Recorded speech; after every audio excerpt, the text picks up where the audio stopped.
excited today. As we released before, we had the announcement of our guest this Sunday, and we have with us Officer Brad. Brad is an officer that comes from small town, very, very personable town.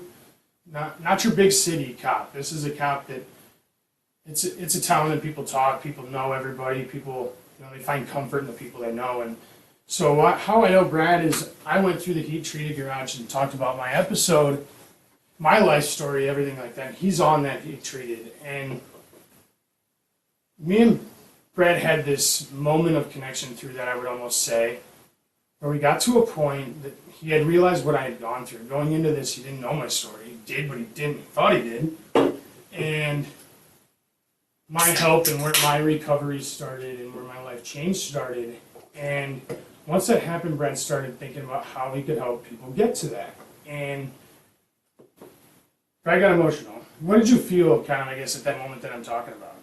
We know what the moment was where you got hit you. You know, for me, I guess my job is I really want to help people, and sometimes asking the personal questions and getting very personal with people and digging into their lives, people do not like that at all. Like, who wants to tell a cop anything? Really? Like you're going through some of the deepest, darkest crap in your life, and like when a cop's asking you these personal questions, they're going to tell you like, oh yeah, go get bent. Yeah, Like- or you're worried about... You're worried about some legal repercussions and everything else. Yeah. Where I guess it kind of goes back to like my early days of like, I'm going to interrupt you here because I'm going to go somewhere with this because I know exactly where you're going. That get bent, that mentality of the cops just the asshole they deal with. yes, What was your purpose when you became a cop? What when you went in, was it to be that guy that is the hammer to enforce laws, or what was your actual purpose? I always wanted to just like to help people. Like, it didn't matter how big or small the issues were. Like, I always wanted to try to find a solution to people's problems. I know, like, when I first went in, the big thing was always taking, like, let's put the bad guy in jail. Let's put the bad guy in jail. That was the big thing back in, the early 2000s. And I think everyone still has that mentality, 100%. There is that mentality. However, law enforcement as a whole has shifted. Well, in a I think the completely law different direction. enforcement shifted, but the public's, Opinion has not. yes, the public is still stuck in that and not realize that. Yeah, they don't realize like the changes that have been made. I mean, I can only speak for small town, how we do things. I can't speak for like the Des Moines, Cedar Rapids, Waterloo, because I don't have any personal experience with And I think those. that makes a big difference. It does. If you work in a smaller town, you're going to get to know the people a lot better. You get that personal. Like, I've had people say, "Hey, you're like one of my best friends." I'm like, I'm kind of taken back. I'm like, really? I'm like, I'm just like the guy that you. Yeah, Philly, yeah. I'm like, I'm just this guy that shows up and helps you with your problems. Like, and you look at me as your best friend in a small town. It's like, it's kind of. I got taken back by that a little bit the one time. Like, And did you grow up in a small town? Where'd you grow up? Or, well, okay, general, what's a small town? I grew up in a town, south of a town of about 5,000 people. Okay, So it's yeah. generally about the same size. Yeah. So honestly, it's not like you grew up in a mentality of like, I've noticed being where I'm at now, city life, I would say this, people laugh at me that are from cities, but this is city life compared to where we're from. People are so much different. Absolutely. Even in Iowa. I mean, you still have that Iowa nice Yeah, mentality. it's still there, But there's the a big huge city shift from here. From to small town, Yep. you're looking at completely different culture. Well, and it's people there, like you said. They appreciate you showing up and helping so much that you become special, something special to them. And what else do you put on that for a word, right? Is best friend. What else is there? You're a really important friend. People just go to that word. That's what it is. Best friends. I say best friend. One of my best friends all the time. I don't have a best friend. I don't. I have too many good people in my life to have a best friend, and I think you do too. Yes, I mean, the absolutely. heat treated guys. How can you pick a best friend out of that group of guys? You can't. You can't. I mean, you have a connection with every single one of them in a different way, but they're all good dudes. Yes. And I think that's what really the city life is different is they don't appreciate those gestures don't happen and they don't continue to pay forward. And so that's why I kind of wanted to point out the small town cop when I said that, Yeah. because I maybe recap, makes a I big might turn difference. this around later and do something with the cop in a different perspective. I don't know what I'll do, but I'm always prepping for that. And maybe later on we'll go, okay, let's put that together with a bigger one, you know? So anyways, we're gonna get back to Brad here. Brad grew up small town. We want to get back to that purpose. What it was to help people.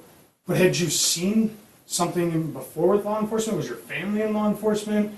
How did you get that mentality that that's what you're going to do with it? So growing up, like, I wasn't like the picture perfect adolescent male. Well, I was. But you know, it's not like I got in trouble. It's more of I like to test boundaries. Yeah. I think every that's juvenile growing male up. goes I was gonna through say, that. I think that's growing up and being a teenage male. Like, who doesn't, as a teenage male, test boundaries? I also took my lumps though when they came with the discipline from my parents. They weren't hammers. They allowed us to make the mistakes and learn from them. Learn. That's huge. And they disciplined us. Sense of hard labor on the farm was amazing. Let me tell you, if you never shoveled manure with a pitchfork all day while hungover, it's amazing. But that right there too goes back to that small town like mentality of life. Like when in a city, there is no hard work to the farm. There is no, and that goes back generations. Right. And small town communities is. It used to be the kids worked their butt off on the farm, and it was almost like you're an employee of the farm. It's gotten away from that a little bit. Yes, It but used the to be thing the is, kids like, were the they helped, but more it's now the sports and it's the. I think we got away from like the hard work ethic was instilled at me at such a young age. When I was in kindergarten, I can still remember feeding calves bottles. Exactly. Like you're a part of building the wealth of the family on doing your part on the farm. You learn small tasks, and as you grow up, you get more and more. I would say you develop faster. You learn Yeah, faster. you- You learn respect for life faster, I believe. well, you get more and more responsibilities put on you, which is developing you to become a better and more prepared adult in life. And just had this conversation with a friend last night. She's got a friend living with her that's 19. This girl's 19. She's a little older, and she said, I really want to help her. She's in a bad spot. I said, okay, you charge her rent? No. I don't want to. Does she work full time? No. This girl's in the military. She went to camp. What? You know, that's cool. Like, she's in the Navy, I believe. And now that she is graduated, she's out of boot camp, what's she doing? Like, what's the next step? Is she at least a part-time, full-time job to get, you know, she barely works. Okay, so what are you doing to help her? Because right now I feel like you're enabling her. She's stuck at this point of life if she doesn't know her next step. You got to do something. You have to feel like you're contributing to society in some way, whether it's small or big with what you want to do. At some point, you got to be able to say, I'm doing something, and I'm fitting in somewhere. Productive in life of something. Yes, You find everybody ways has of to find what- a meaning. There you go. You find your ways, the things that you were meant to do that make you happy. And things like And that. just because, like, I started working in a Dairy Queen, did I ever want to work that job the rest of my life? I No. started at a Dairy Queen. I was so mad I worked there. Like, I didn't want to be there. I actually enjoyed it. Like, you make the best of it. Because, you know, small town, you have limited options.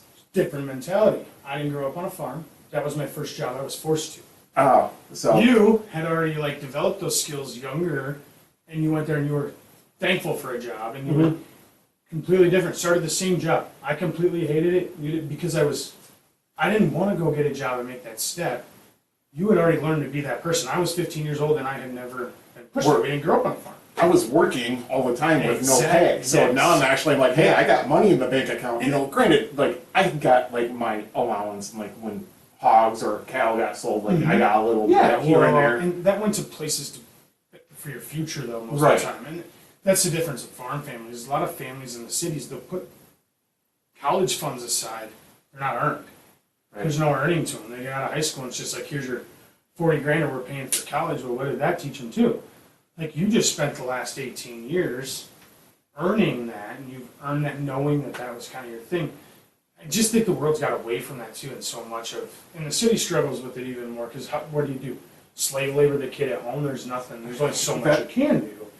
But farms have gotten away from, they used to have kids because they needed them to survive, like, Right. to make an income, to make a living. Farms now, it's the crop, it's crop run, things are so big, it's not like your small dairies or things like that, and especially there's no The dairies. family farms are a thing of the past anymore. Exactly. And so the ones that do now, they're the bigger ones, they almost have to force themselves to remember them growing up in the small farms to utilize that, because that is key to how they grew up. And I've noticed that, like those farm families, they're giving trucks to the kids and stuff, but they're struggling to do that. And there's life lessons that are being lost, in that small town thing of the farm kids, I think, is going away. The world's changing constantly. It has changed dramatically since, you know, How did you go, was it a big farm you grew up on? probably just about 200 acres.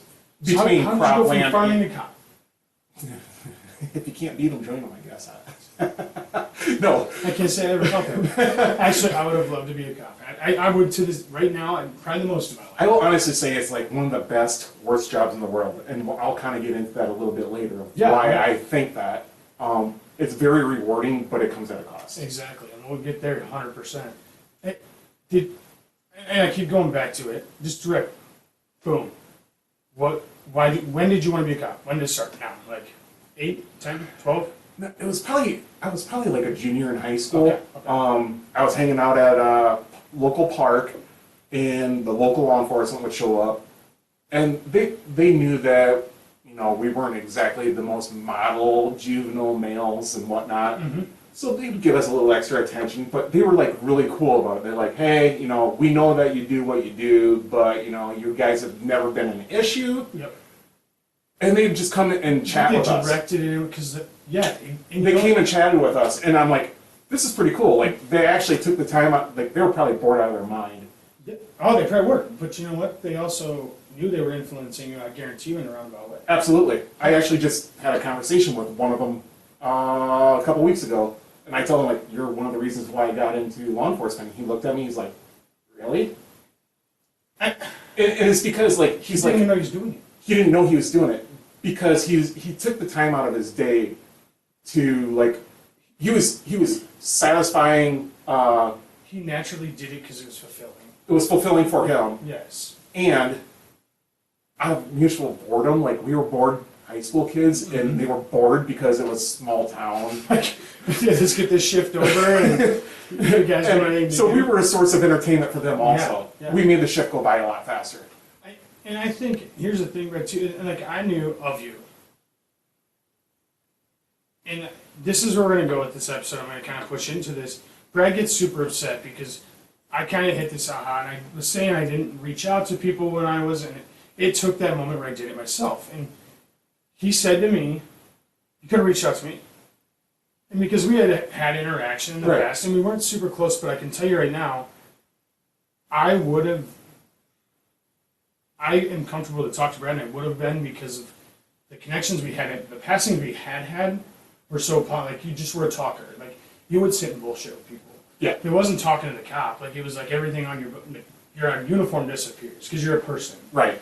And everybody doesn't realize there's a person behind that. And you're so easy. Your person's like me. It just falls out, and you don't shut up, and it's there. I have an inability to shut up Yes, sometimes. I know. I think I beat you there. So, and honestly, but it's so true. Our personality falls out so quickly that I didn't have to interact with you for more than 10, 15 minutes. I felt like I knew you the whole time. Like, Yep. When we went into that episode, like this whole time, I'm going, like, and then I really sat down and I was like, I really don't. One phone call, 5 years ago. Yep. And I think maybe in passing talked twice. But I had the interactions we had made me feel like I knew you well because I was comfortable with who you were and a person that could have been uncomfortable with where I was. The station Brad works in, I got in a bunch of trouble. And I didn't interact with Brad through this. And honestly, like and you said this in my episode. I was never disrespectful through it. The weirdest thing is like all the trouble. Never did anyone feel I was disrespectful.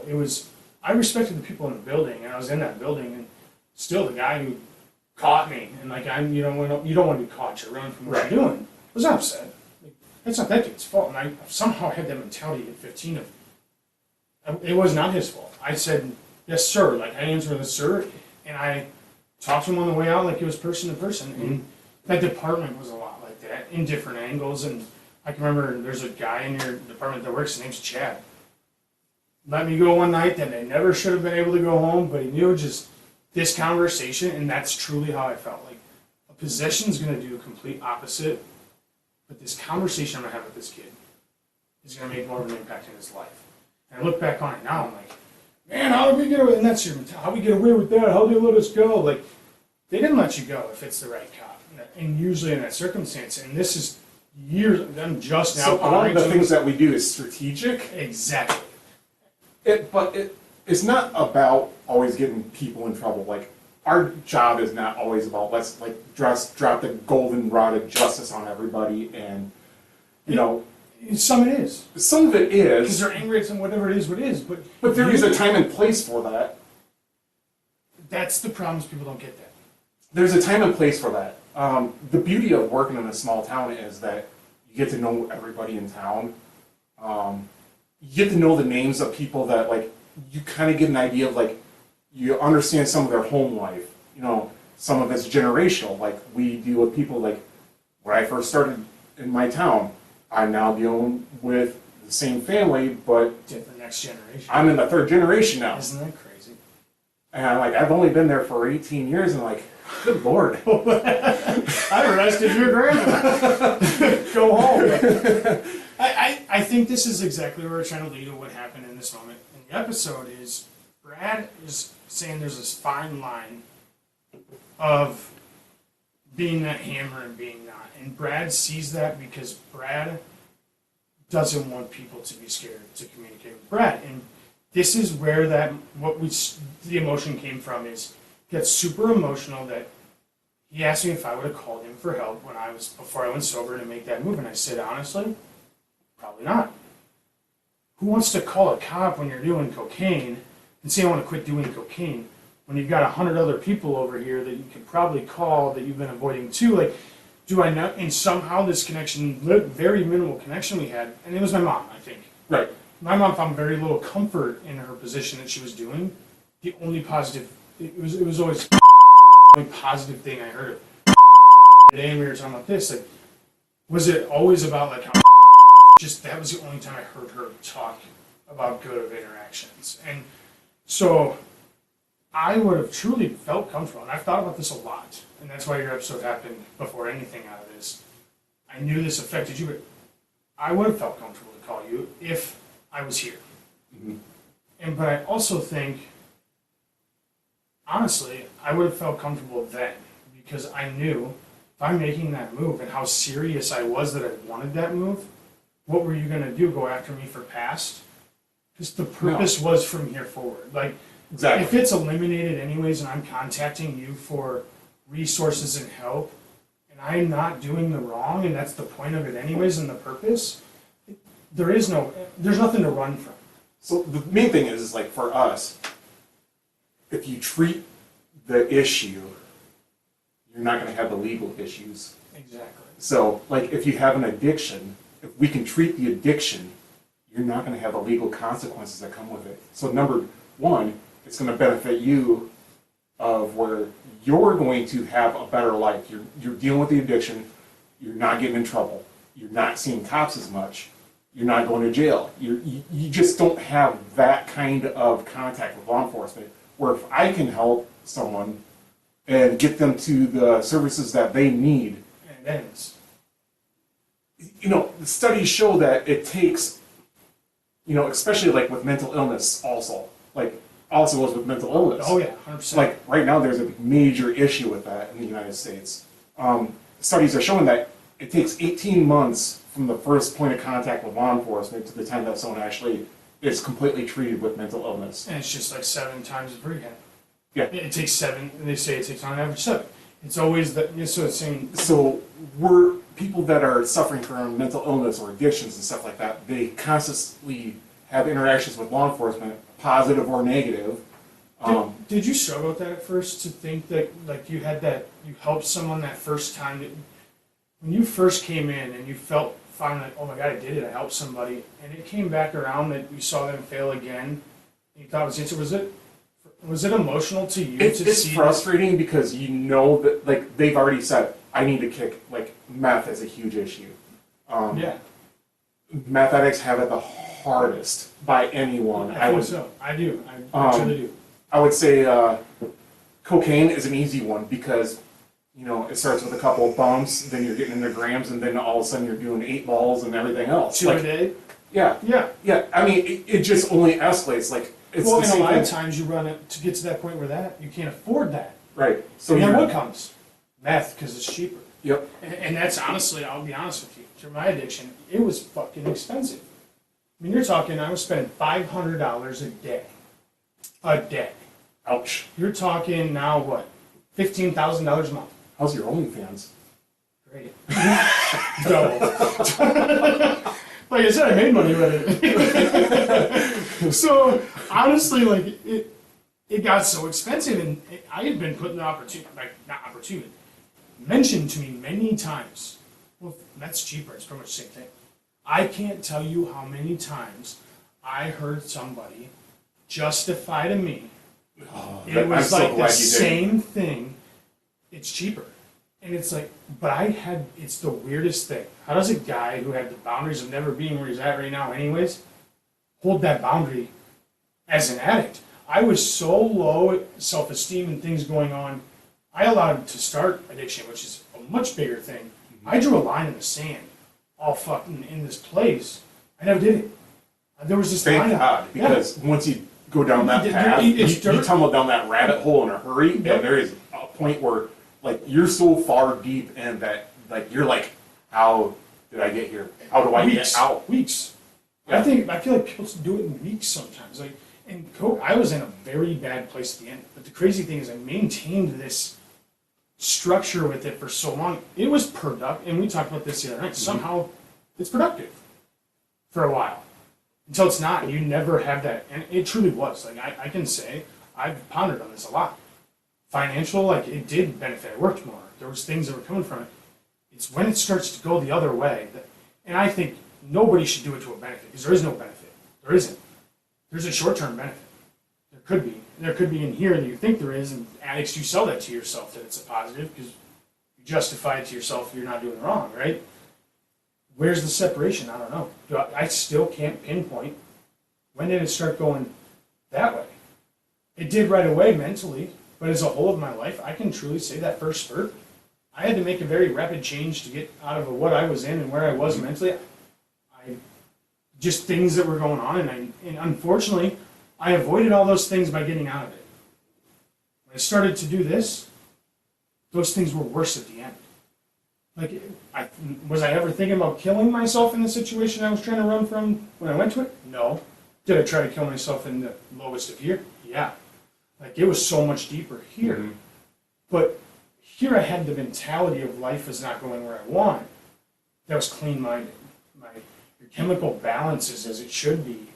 And I started to change. And you think when you start, your balance is going to stay that same. And you don't realize it depletes that. You completely, like, even like with methamphetamine, it's well known that there's studies that shows that it depletes your serotonin and dopamine from your brain. The first time you take or use meth, it's the most euphoric high that you'll ever have in your The life. dopamine levels, yeah. You completely deplete everything in your brain, and you're constantly chasing that first high. From everybody that I spoke to, they're like, And from my perspective, I don't know if I've ever, and I think opioids is big. opioids is bad too. You chase that first. I think that's the big one that says heroin.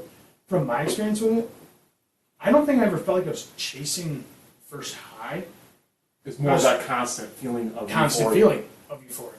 And when you get paranoid about it leaving, like you feel like it's going away. And so when you feel like it's going away, you just want to be back there. Like, and it was this place for me. Like, there was this line of, I knew where I was at, and there was times I felt over it because I was too sleep deprived, or like my body now because of deprivation and everything else you're adding to it, you're doing it something else and you're feeling a whole different way. But I had this line that I wanted to be on. It's where I felt productive. It's where I felt If I started to slip from that, like I didn't think I was going to get enough done, more. Or if I started to feel emotion, more. And I think people would come this realm, and this is where we're going, is there's multiple interactions. And was this something you had to teach yourself of, this is more of a longevity than a fast fix, and you had to, as you became a cop, develop into that mindset? Well, when I first started, they really didn't teach us much about this. So overall, it's more of talking to everybody over the course of time. Granted, drugs were, every community has drugs. There's no way When you've been around there it. 18 years, What's that that? was big with it when you started, right? It wasn't so bad then. Like About back then, 5 it was. years after, It was so- about It's 5 like years 08, after. 09's when I remember like big shit happening. It was like 4 to 5 years. That's when like meth made a huge. And I remember that. I do Impact remember in that the time. I remember like all of a sudden there was just, Meth was everywhere, And and then- everybody could cook it. Everybody was making it. and everyone's like, why aren't they doing anything about it? I can remember the talk of Manchester City. It's like, why aren't they doing anything about it? Why isn't Delaware County? They were. There's such a roundabout process. People don't get that. Well, our hands are tied. Like Yeah. legally, we can only do so much. But you also have to investigate so deep to get to roots too. Mhm. You can't just cap the guy doing the meth. You got to eliminate the root Mhm. cause. How do you get there? That's a process. Like, It's a long process. and I've told people like, I used to hang out with a drug dealer. How that never got busted at his house? I'm like, maybe I just got lucky and they were chasing the guy above him and they just let that guy sit because there's no way in hell they didn't know he was a dealer. Oh, But they're I guarantee you, there's a lot of people that law enforcement knows who's doing. They know what's going on. It's a matter of them doing the legwork to get to the point where they have legal justification to get search Search warrants and warrants. stuff like that. but there also could be a greater purpose. And yes, we may allow certain things to go by. Like you look at the larger cities, you think they're gonna deal with a guy that's like buying an ounce here and there and like selling half of it to his Yeah. buddies. Yeah, that's what I mean. They're gonna be Oh, like, hell no. no, yeah. Because whatever." once you eliminate this, that's gone anyways. Yeah. Because where's that coming from? Like you look at it, you want to take the big fish out. Like you're trophy hunting, kind of, in a sense. Like Yeah, you are. You really are. And it eliminates the rest of the problems. Mhm. I mean, I can tell you through my addiction, someone got hit. I don't know if you've heard about this being in yours, and I still don't know a lot of details. But someone got hit in Denton a couple of years back. Big dealer, there was a big bust in Denton. And ended up being, this is through my addiction, it was harder to get. I'm talking like harder to get because now I come to pack, everyone's like, my stuff's better as you're doing this. Why can't everybody get out? It's coming from the same damn guy. They break it down, they do whatever they want with it, or they keep it at what it came from him. But now all of a sudden, so why if it's so much different, can anybody get it? And then the people, maybe the few people that had a resource that was over here were too scared. Because now there's this big, like, there's feds Once- in town, there's DEA deals, like, they get scared, so they'll only, to people they're comfortable with. And so it was a big part of my recovery. I actually had personal dealings with like I had a case go federal where it was a local person doing a lot of dealing, which led to another local person that was getting all the product. Okay.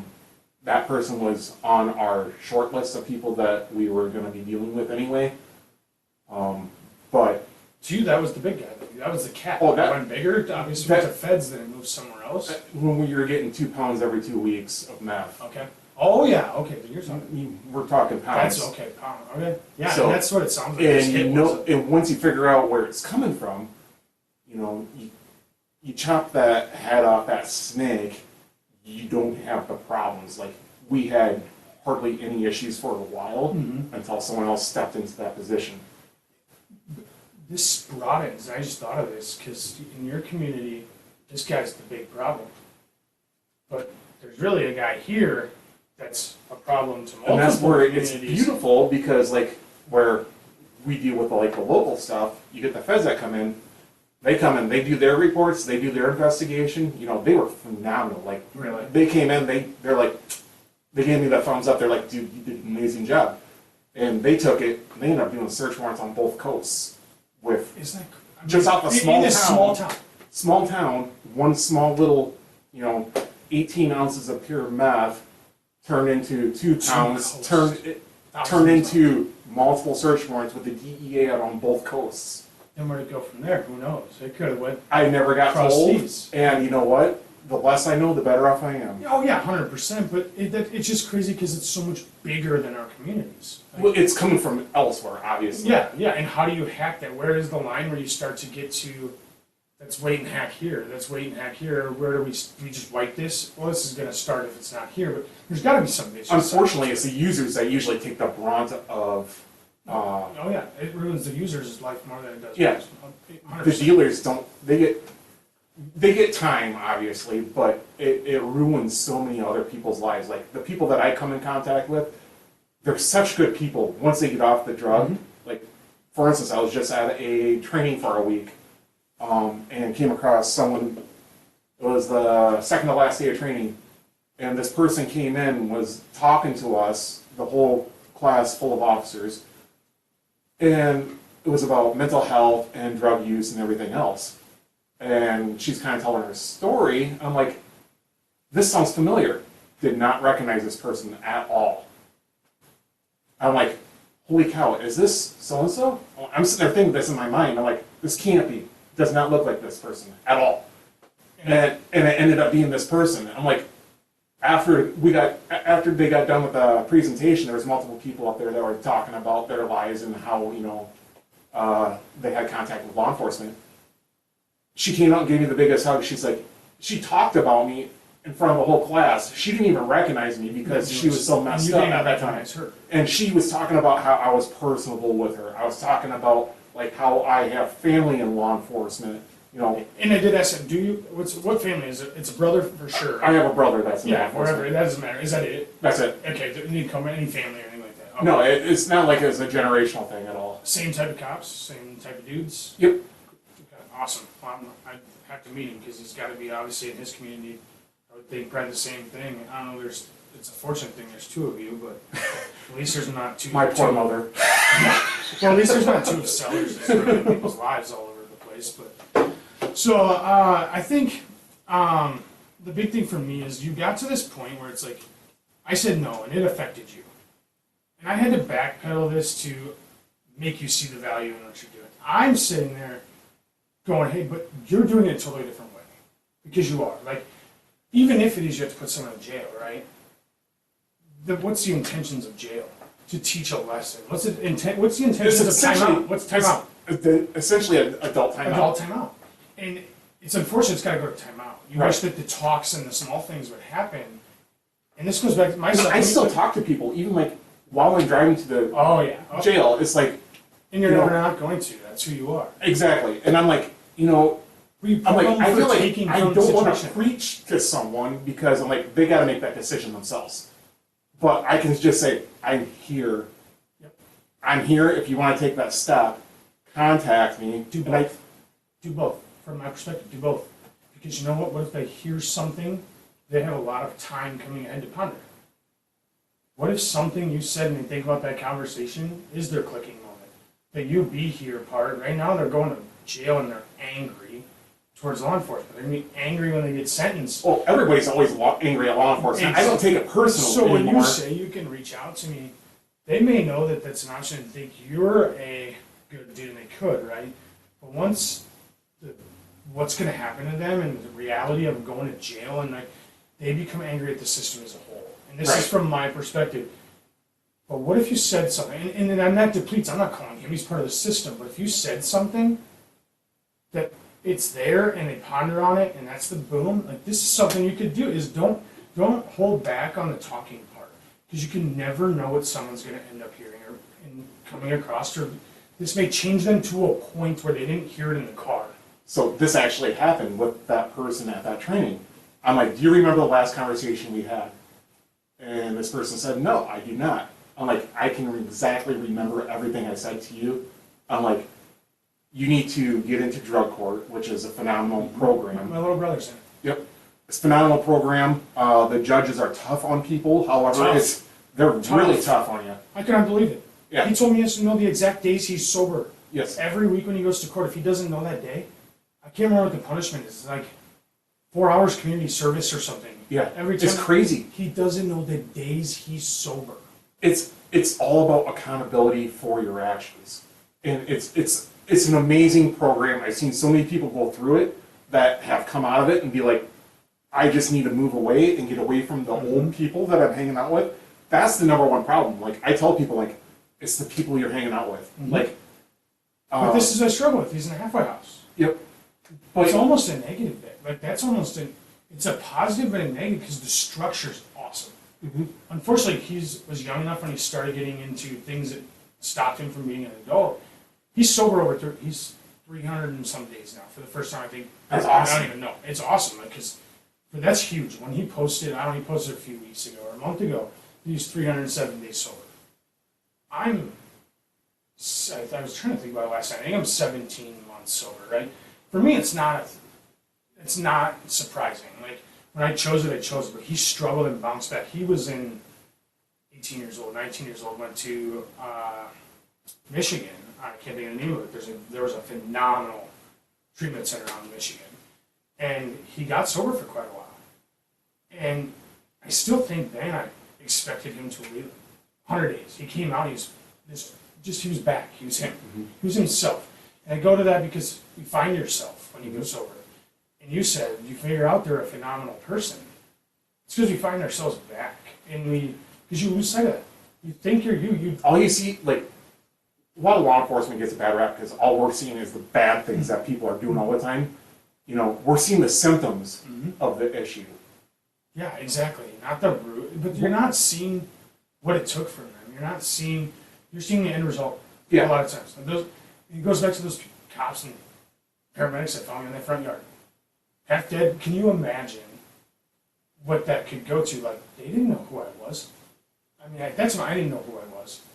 But I was so much better of a person than this guy who's having his shirt cut off and me and Narcan in this front yard. But mentality and your thoughts are going to go to, he's a horrible person, he's doing all these bad things. Unfortunately, that was it. Like, I was doing things of that, but the root of who I was. And all these people are people. And I think that's key, but I think this is what I want to get to is you're a person, Brad. And that's where people miss it. People in trouble and people that are addicts want you guys to see they're just people and what you're doing to their Absolutely. lives. But what they don't see is you're a person too. And they don't know the person. And from cop to cop, there is a different person. There's a different reason why it's Well, like everybody that. has different personalities and how they Exactly. handle things. Like, that's why you see a lot of people that are like, they only want to deal with one officer. I get that a lot, where Yeah. everybody's like, hey, I only want They're to deal with comfortable with it. they, because I've established those relationships with people, they trust me. Where But they're that's a seeing great the thing. benefits of that position too. Like, they're not scared of it. That's a great thing, but it's also a hindrance sometimes because I'm like other officers are more than capable of handling stuff, but I've like doubled, tripled my workload Yes. of like talking to people because That's crazy. I didn't think about that. You build rapport. But right? you build, yeah. Like I build a clientele. We were talking about in the service drive. Yep. My clientele kept getting bigger and bigger. You're doing the same damn thing and getting busier. Yeah. So That's- I didn't- it's a great thing, but it's also a hindrance to me being able to do my job also in a way. Well, and people crutch it and use it. Yeah. People use it too. Well, obviously people want to, like, when they get jammed up, they're like, oh, I only want to deal with so-and-so. And it's like, well, you can't shop for a cop. I'm Yeah, sorry. exactly. But they want to use it. And most people in that position, that's what they do. They aren't, there's a reason that they're dealing with a cop and they want a certain cop. It's different than, I don't need a cop, but I want to deal with a cop. Because, and like me, if I Yep. stopped and I'm reaching out to you, I'm using you for a beneficial reason.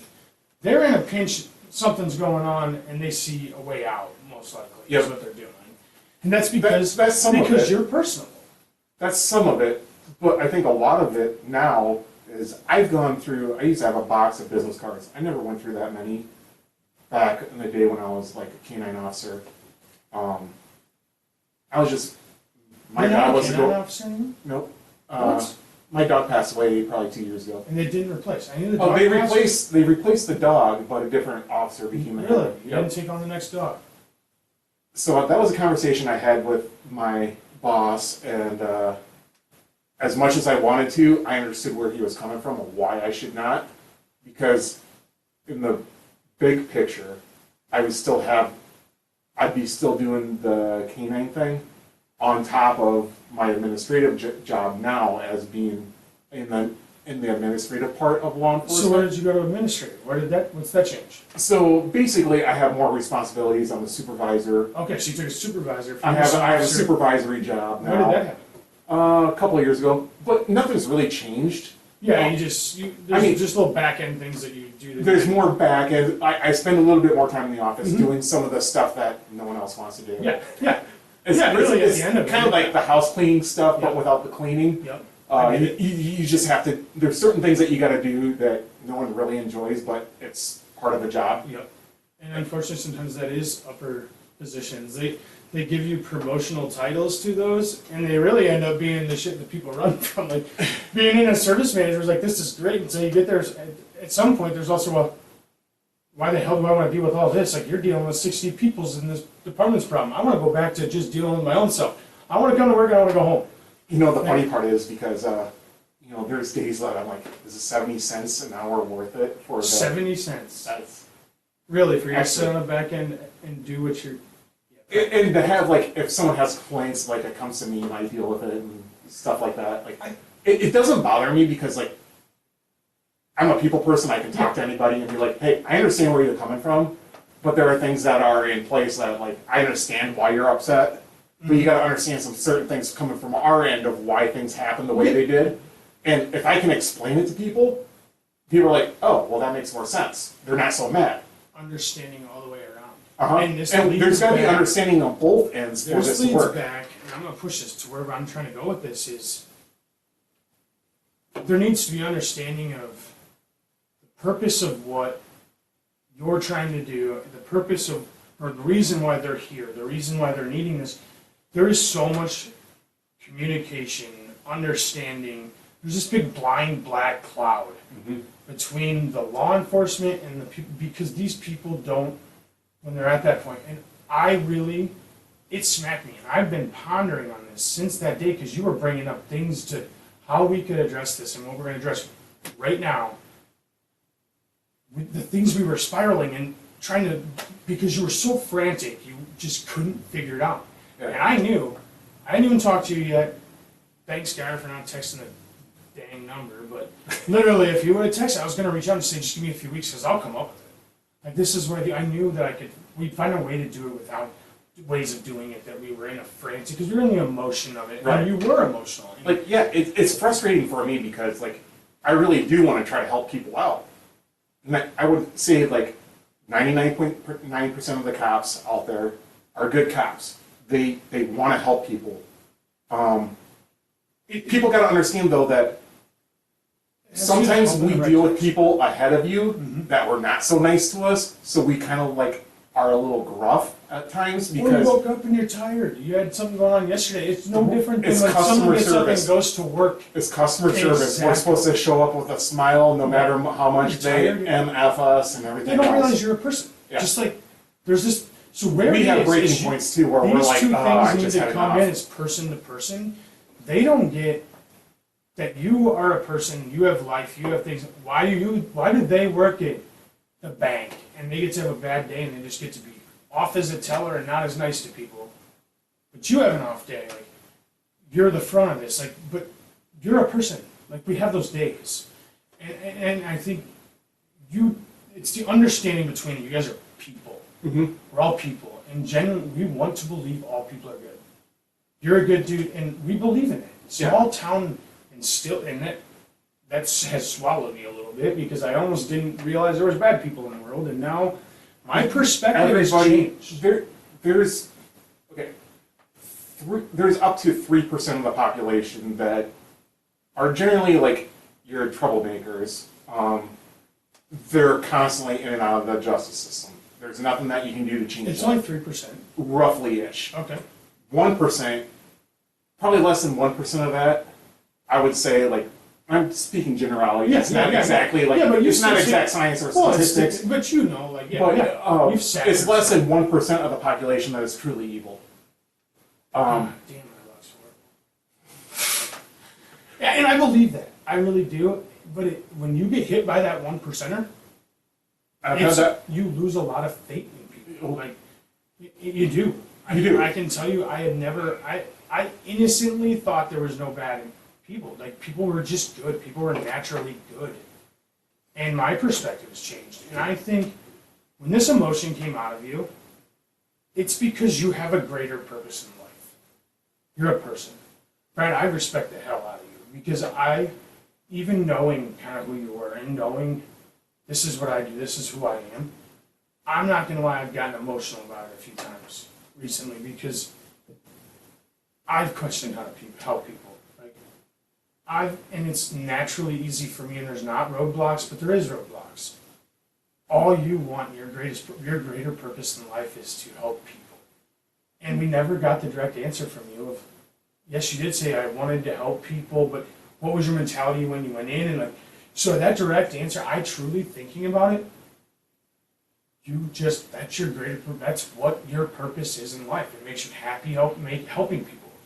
It makes you happy knowing you've changed a life. You've made people happier. But you know how often law enforcement actually hears about someone that comes up to you after the fact and says, "You made a difference in my life."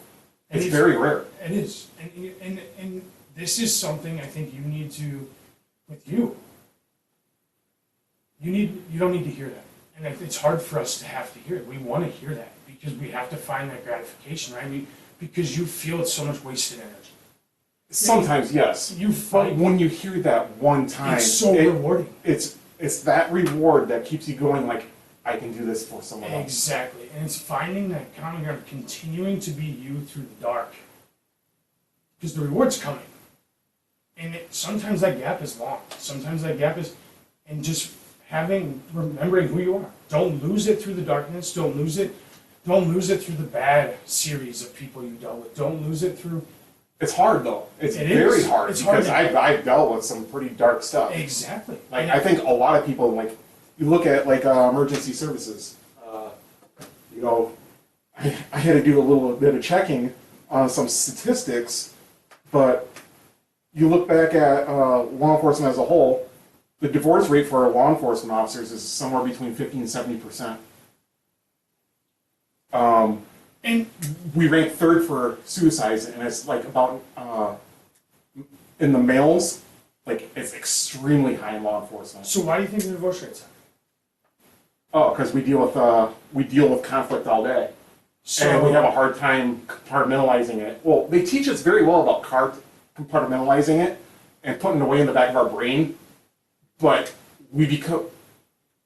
It's weird that you asked that question. It's a great question. Yeah, I know it is because I know exactly where I'm going to go with this. I watched, there was one of my favorite TV shows. It's called Third Watch. okay, It's about New York PD, fire, and the paramedics. okay, And John Sullivan, he's an older cop. He said, the best way to become a great cop is to get rid of all emotion, empathy, sympathy, and everything else. Basically, you lose all emotion, you're going to become a great cop. You can handle anything thrown at you. However, that was the old school mentality thinking. this is crazy. I'm gonna go somewhere. Just keep going because we got a great thing to feed on this. Yeah. I know where you're going. So, it's weird because, like, I always, like, early in my younger days, like, the less you felt, like, you don't involve your own personal emotions, you don't involve your personal, like, I now share a lot more about my personal life.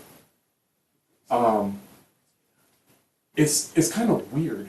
Like, now I talk about my personal life with people a little bit more, I'm a little bit more open about it, because I want them to understand that I also have problems. I deal with things, but Because you're a person. Yes, exactly. So you can't shut yourself off completely emotionally and be a robot to deal with people because they're going to see right through that right away. I fucking hate this saying. To eliminate emotion.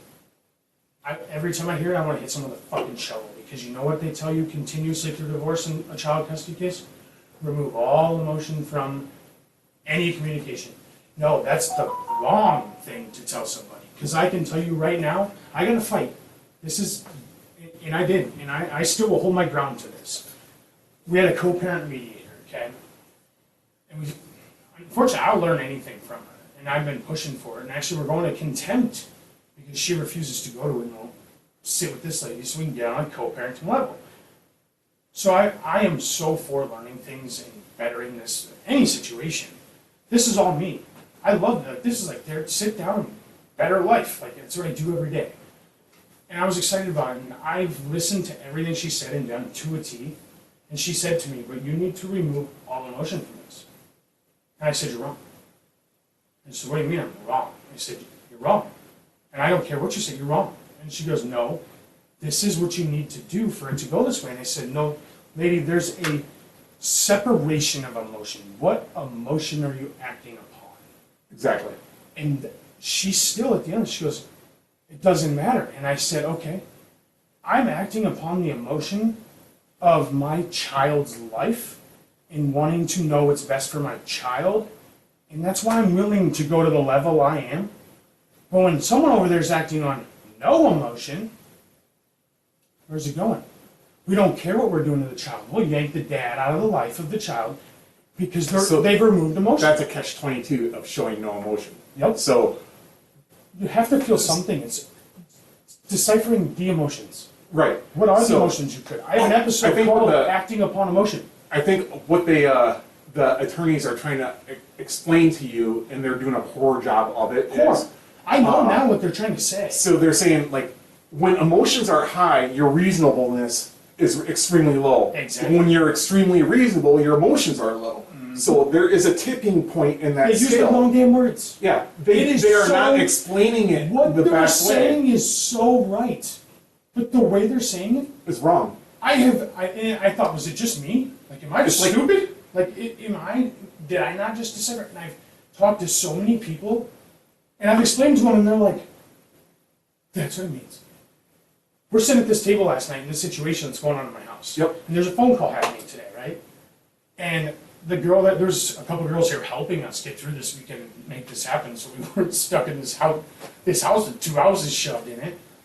And she said, when you have that, and she actually does like a lot of divorce, consulting. And she said, I highly recommend you just remove all emotion. You cannot have any emotion. You need you need to focus on the facts. And I looked at her and I said, you take a break and think. What are you trying to say? And I told her, write it down on a notepad in 4 different ways of what you're trying to say. She did. He read the form and went, what the fuck? He didn't hear it either. Like, he was just like, that's what she means. It's keeping it on that emotional level, but where truth is there, what truth matters, what truth doesn't, what things, because there's so much emotion. Exactly. And it's And handling. divorce or going through breakups, such an emotional roller coaster. I've been through it myself. Losing your child, like right now, I could be handling this on such an emotion of nuts. Right. Because I'm mad. I am mad. I am fucking mad. My kid hasn't stayed in this house since I've lived here. We've been here almost a year. I haven't spent or woke up with my kid in 18 months. I get 4 hours a week supervised. And I, every week of my life, get on to help people. I do online sobriety classes for people. Like, that's where I am and I can't change it. I'm mad. Fuck you. Like, but I can't. I have learned over this time that I have found that emotional level of, this is my purpose. These are my boundaries. I will not give, that's giving up on Caden. Giving up on all emotion. It shows. There is no emotional here. Caden's going through hell right now because of that. But it's not seen. I can't get emotion back. That's why I went back and they keep telling her he needs to remove emotion. No, there needs to be emotion so she sees what she's doing so things swing. It fucks everything up. It is acting upon the right emotion. Correct. And that emotion can be betterment. It can be you have to find that, but you have to slow down. That's in your job daily. You have to do that, and you have to find that mindset, and you have to recollect yourself. Everybody does. And I will honestly say, like, everybody thinks that, like, cops is like kicking doors down, stuff like that. No, it's more mentally exhausting than anything. Like, I find solace in, like, going out and exercising and everything else because I'm working a completely different muscle. Like, Like, I'm not working my brain all the time. I went from a mechanic to an advisor, and everyone's like, "How like you got it up there, cakewalk?" Fuck that! I go home twice as tired every day. I did. Like I was a diesel mechanic, heavy lifting, 10 times more exhausted. And I went from one day from one to the next, and I was like, "What the hell?" Because I had that perspective. Mental exhaustion is horrible. It will wear on you. You have to do something. Like, There has to be maintenance. There has to be. you have to do physical maintenance for mental, to help keep your mental maintenance in check. That's Do you why have I. a daily way of doing this with going to your gym? Do you do something every day before? Like I go back to this. I was trying to think about like what is Brad thinking going to work? I keep thinking that she's putting the belt on. Like, is there like this thing, or is there? I'm usually looking at my watch like, how much time do I got left? just No, I like usually working on homework and everything because I'm back in school and everything else. I thought, oh, you're back in school. Yeah, I'm going for business administration with an emphasis in management. I just thought you were like Geyer and sleep in until the last second and show up to school late and then yell at people that they were late and he's late. No. He called me the other day at like 2:30 in the morning at school the next day. I was like, what are you doing? That guy never sleeps. And he said, well, you know what he said? I wasn't even talking to him. He didn't know I was awake. I just crawled into bed after working like 18 hours straight. I was going to go to sleep. It was that night I was telling you I did that overnight. Yep. I was going to take a couple hour break, sleep. I just laid down. 2:33. I want to say it was almost 3. And I said, what's up? And he goes, well, I figured I was awake, so you might as well be. There's no other communication leading to this. Like, who the hell just like calls somebody at 3 o'clock in the morning? Like, I was so thrown off. Like, for one, he never calls me. Usually I reach out, not in a bad way. Like, just how we have always communicated. And I was like, what the fuck is going on? Like, I was so thrown off. And then we're talking. Finally, I just got my fucking ass back out of bed and said, screw your nap. Just go finish the damn truck. So I was throwing my whole like thing off. I get outside. I was like, I'll nap in 8 hours, right, when I get the truck, or 6 when I deliver the truck. I'll just go to sleep for a day, and sit during the day. We're talking. I'm out there finally busting away, got my clothes back on, new uniform for the day. 20 minutes later, he ain't talking back, and I'm like, what the fuck is going on? He fell asleep. Fucker fell asleep. Fucker fell asleep. So I hang up, I call back, and I said, what was that? He goes, I think I fell asleep. I can hear Fucking him voice bastard. saying that too. Yeah, you know exactly what voice it was. Like he's confused, but it's that guy. You're like, oh my god. So I was like, all right, fucker. Now that you got me up and I'm up for go to bed, you dickhead. And he did. So then this day goes on. I finish the truck. This happens. I had to get the house. Oh, no. I ended up being up 40 hours straight. Because that's life. And I'm telling you, like, it's the first time since addiction. I mean, I have had long spurts because of anxiety, like where I'll start thinking or want things done. I still am recovering. My body, the next day, I hurt, my mind, like, everything. And going into this weekend of having to, because I knew, like, and there's been a lot of reasoning, but this clutter, this stuff here that's going to overwhelm me with just being in my space and coming from my situation, I didn't have the energy. It's like, I'm on day 3, and like I told you, I'm ready to sit. But it's recollect. I'm going to be able to recollect. And I think there's always that moment of when you know how to. But do you have to do something to recollect? Or do you have to do it daily? Do you have to do it monthly? So, for me, like, I changed my whole lifestyle around back in 2017 after I found out I had kidney cancer. I ended up having surgery, had that removed, I was fine. I had no idea. I had no idea. no treatment for it whatsoever other than I was on the table for 6.5 hours sleeping. It changed. When I saw you at the podcast, I was like, where'd Jack Comer go?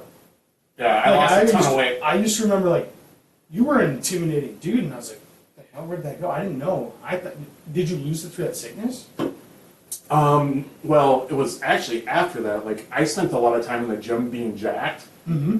Where Well, you lived above one. Yeah, I did for quite a few years. quite a while. Yeah, I remember. And then, I'm surprised you still don't. I'd have a hard time going to Manchester and not realize that's where you live.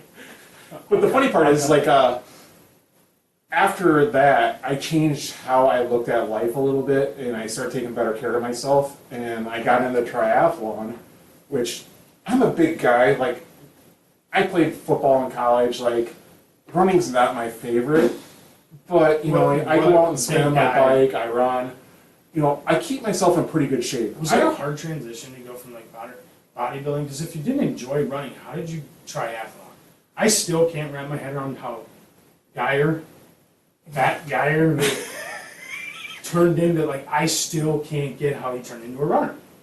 You know what's crazy? That guy can run like the wind, and he can run all day long. Yeah, he couldn't have ran for more than 10 feet at one point, and if you would have told him, if you would tell me that, I think there's plenty of people I've met that all of a sudden it happens.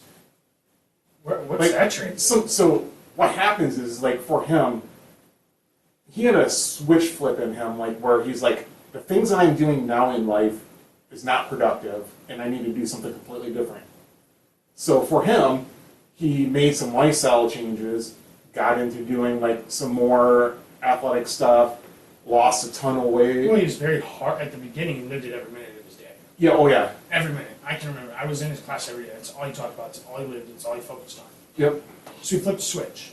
Yep, he flipped the switch at some point. And so when you went from yours, was it like you flipped the switch from being like this to is I it was just a different lifting type of life too? Like, did you change it? Yeah, so I actually became more mentally tough because, so prior to that, I was like involved in a really bad altercation at work where I ended up having shoulder surgery. I was off work for like 8 months. Had reconstructive surgery on my shoulder.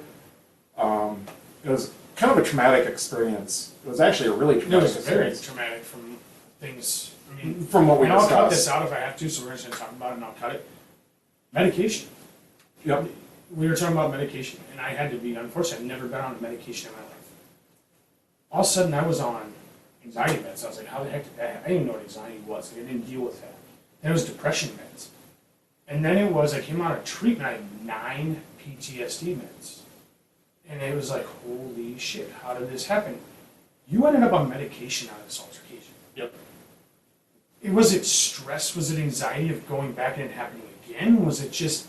I think it was a multitude of a lot of things. Like after going and speaking with a professional, the beauty of it, going and speaking to a professional, they explain how your brain responds to trauma. Isn't that wicked? It's wicked. You can never stop learning on this. No.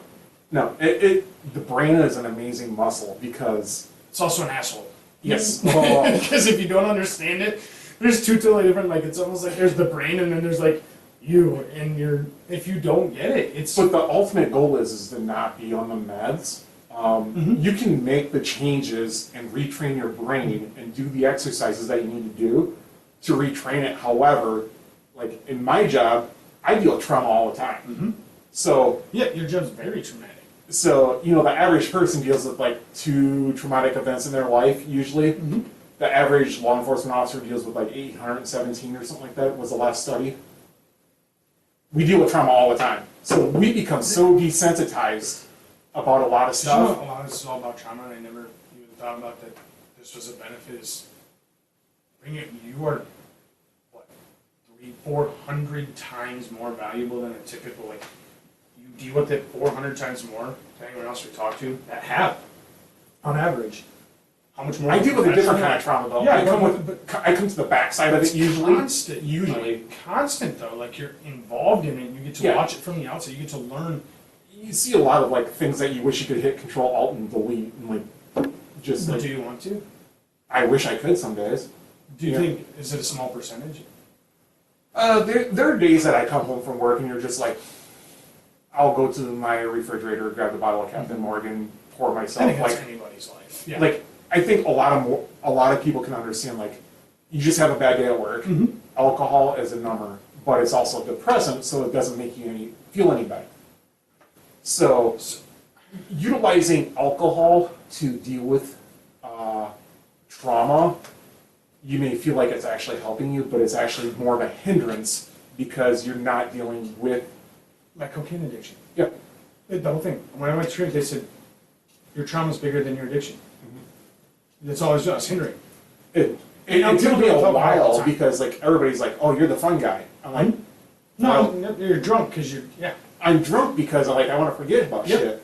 Yep. A There's lot a of fine people line. don't know like what I dealt with. Like a lot of stuff does not hit the media of the No. things that we And deal it with on doesn't, a yeah. weekly basis, and people are like, wow, he's getting after it today. And it's like, well, there's probably some reasoning behind that because like I just want that mental escape from. Yeah, So like for me, I have to be very, very careful, especially with my position in utilizing alcohol. oh yeah. I've got I was terrified by your Friends. beers today. Terrified. I need to get you a beer, by the way. no, you're good. I've got my water. But it's weird because like I know that it can become a hindrance, Yep. but you also have to understand that I'm very social. However, I'm not comfortable in social settings. It's weird. It's because This is someone you're always on, like, in a way, you're always constantly aware of what's going on around you. So you're constantly looking around, my last ex. She's like, why are you always looking around? Like, I'm having a conversation I'm listening to her, I'm giving her verbal and nonverbal feedback, like, I'm listening, active listening, and everything else. And she's like, why are you not looking at me? I'm like, well, I heard everything you just said. I repeat it verbatim to her. She's like, what's going on? Why? She didn't understand that, like, I'm constantly looking around. Why is this episode happening right now? Because I just had this talk too. Like, I am the same way, but I'm in different reasonings. Mine's ADHD. Like, I constantly have I this. feel like the vast majority of cops are probably ADHD. Yeah, but you can focus on multiple things. It's a benefit. And me and Guy were talking about this. It's a, just last week, after I got the phone with you, it's looked at as a negative thing. But most of the time, it's such a positive thing. We're gonna wrap up shortly. So, we'll bring you in. No? Nope. Are you sure? Okay, all right, so buddy. It's, you can focus on multiple things. It's a benefit to an extent. There's a downfall in a, because you don't always sometimes finish things to the, you have a lot of half-done things. Yeah, you have to be very, very task-oriented, and, like, for me now, List. like, my boss was on my case all the time early in my younger years. You know, I was never, like, the great student in school. Like, I was easily distracted. Best first student, like, Yeah. yeah, I get it, yeah. So it's weird because like now, I'm back in college again. I'm getting 3 A's and a B. The closest I came to a 4.0 the first time I went to college was my blood alcohol content. Not gonna lie. Garrett I think that's exactly what Garrett said to me. Said, something I got a 4.0 in college, and he said, in high school, that was your blood alcohol level. Yeah. So it's weird. Like I think it's easier being an older student now, but Oh, yeah, well, your purpose is different. the purpose is different. That's led you back there because it's something you want. Being a student in most situations, not, high school, no, but like most people don't want it. Especially, No. Well, it Especially- was so clicky and everything else. dudes want to be out, whatever, and especially farm guys, like whatever. Most dudes do not want to be in high school. And then you get to college and there's a whole different purpose when they're there. It's either they're partying, like their purpose of why they're there is so much partying, fun, separation from their parents, finding their own life. Like when you come back around at your age, I believe the success rate's got to be insane. Like the graduation rate has got to be the drastic number change. Oh yeah. Well, the beauty of it is like going into my major. I feel like the younger students are actually asking me a lot of questions, and I'm doing it all online. They're asking me a lot of questions. I'm getting a lot of conversation on mine because I'm talking from real world experience about management and the business side of things. You wouldn't think of law enforcement being a business, but it's actually kind of a business. It was so weird. You were talking about the people contacting. It's like building that clientele, and then you said my business cards, and I was like, it's such a relation to. That's what I've perfected. It's business. It's a business, really. You're It saying the is. same things. I mean, we're in a customer service business. You are, and just a really shitty one. Like everybody else thinks theirs is shitty. Like I always say, like automotive service with warranty and people like their cars break, it's shitty. No, like, I will honestly never- say it, like, I said it before and I'll say it again, it's the best, worst job in the world, because you don't know what's going to happen because it's always upon everybody else's actions, and then we have to react. You have to collect yourself too, though. We have to be very sure and understand what's going on, be able, like, with someone's actions, we gotta be able to understand what they're doing.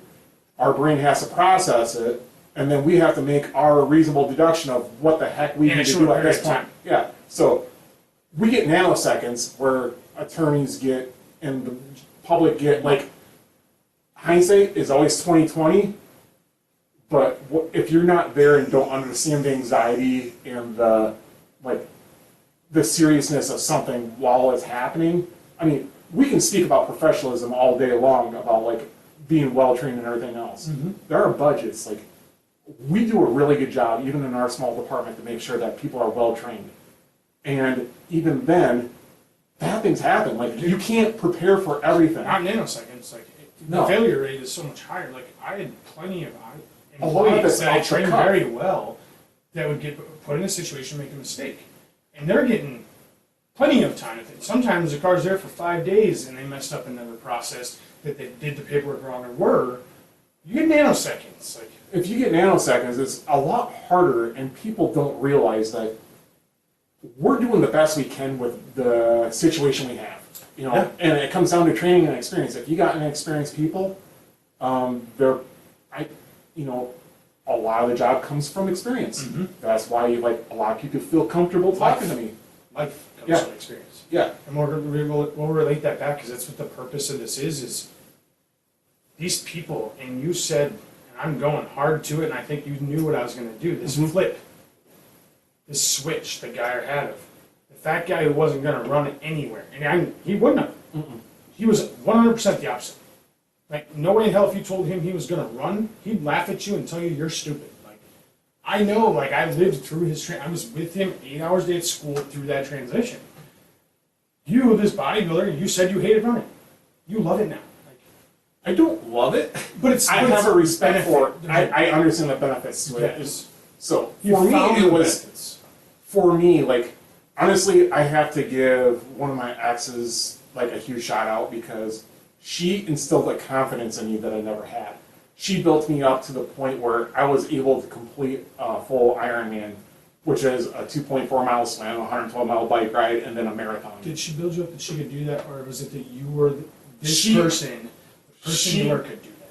She built up the confidence in me to understand that I am capable. You do have the mental You have the strength in you. affordability to be able to do this. Like, I lacked confidence at that point in my life because, like, it's just life how it goes sometimes. But to have someone come into my life, she was only there for a season, but it was the right season. And I tell her to this day, I'm like, even though we're friends yet to this day, Yeah. like, she's having issues with, like, one of her exes. Like, I give her the best advice I can. And just because we're not together doesn't mean that I don't care about her. I think a lot of people could learn a lot from their exes if you take a step back and just understand things from their sides, Yeah. things of what's going on with them. We were not going to be good together, and we both understand that. Sometimes it starts that way, and what the best thing is when two people that are gonna split, You do it, but you come back together as but you you can have the. you guys both knew. I think we both came to a generalization that we understood that, like, this was not going to work, and these were the reasons. Was it why. a clean split then? Because you kind of both were on that same page? Yes and no. It was I mean, emotional, I'm sure. there was obviously anytime that there's a split, there's emotion involved. And the hard part is juggling that emotion with making sure that you're being factual about the things that are being said and done. There was resentments on both sides. Like, I was not perfect by any means. She was not perfect by any And means. nobody And that's just a part of being human. Yeah. I know I have my issues, and that's probably why I stay single, because it's not fair to other people sometimes. I know what baggage I have, and sometimes it's easier To to, just not get yourself into an emotional, yeah, because because when there's less, I found peace of being single. I've never in my life wanted to be single. I always thought I'd be Now? married, have kids, and everything else. You have no idea. I was always by to be with somebody. Right now, I have zero desire. I communicate with zero people in even a way. In the last 10 months, I have communicated zero because there's no desire. My purpose I in life have is desire. The problem is like, later, I think.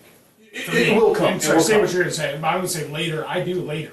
Yeah. Not an adult ever, but right now's not the time.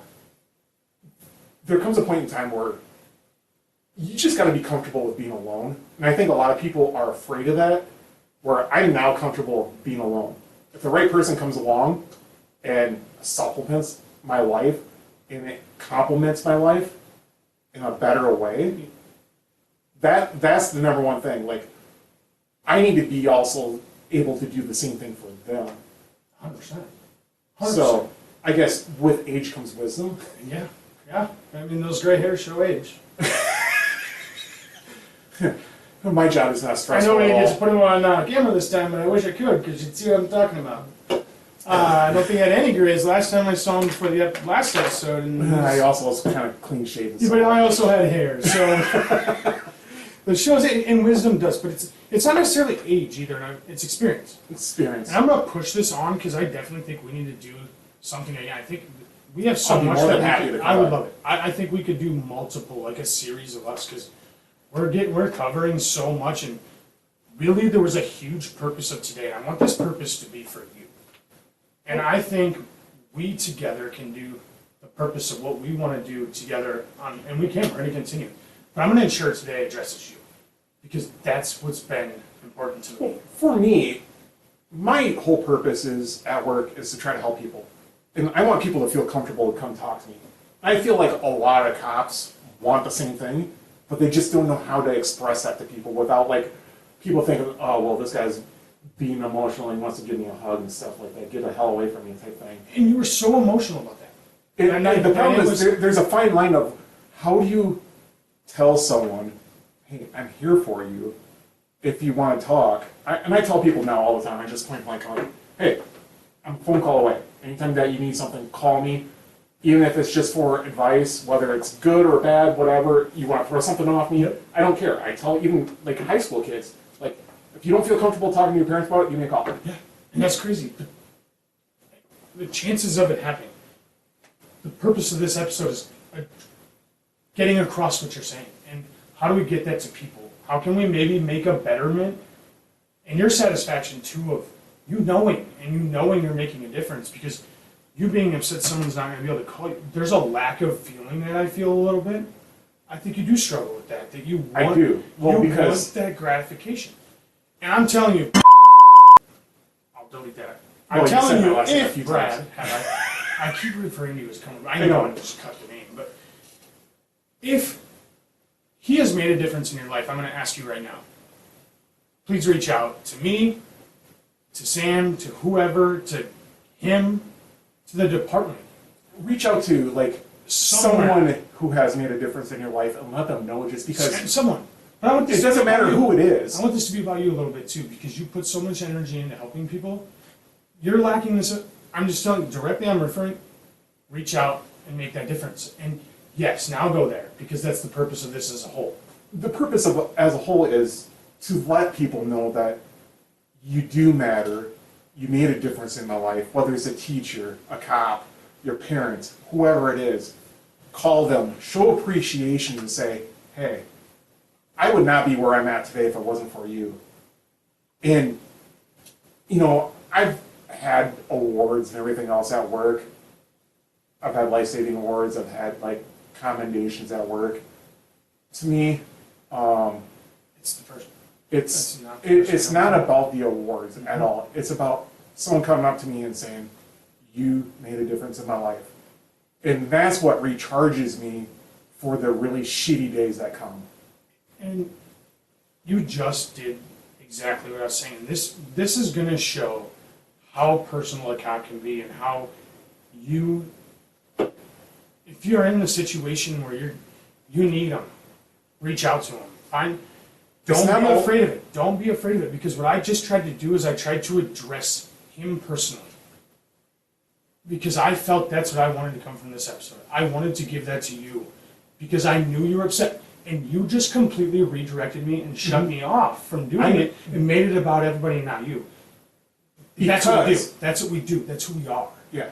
And we don't need that gratification all the time. I don't need gratification all the We time. don't. And you naturally are about the person. Yeah, I think as a whole, society needs to be more kind to each other Unselfish. and unselfish. And you And just did that. And I'm telling you, I want this to be selfish for a second. So give me. You know how hard that is? I know it is. So shut up and let me do it. You're a good dude, and I can tell you, I want people to understand you. And there's something you need right now. I could see it that way. I could. There's something you need right now. You're missing something. And there was no doubt about it. And it is literally you. Everybody, he's getting on here. He's offering so much good advice. You are. Like you are in this place right now that you are giving so much to potential people. But you're missing something. There's a hole somewhere. And all I want is for you to know and to come from this is you're never going to make that difference to everybody. I understand that. You won't. And we had a good feeling this week, and not even to do with your job.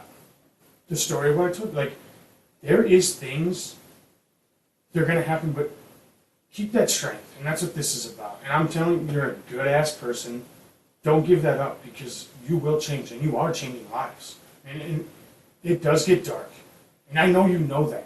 Oh, I've seen the darkness I know multiple you times. have. And I've dealt with I darkness. want you to, I want some things to come from this for him.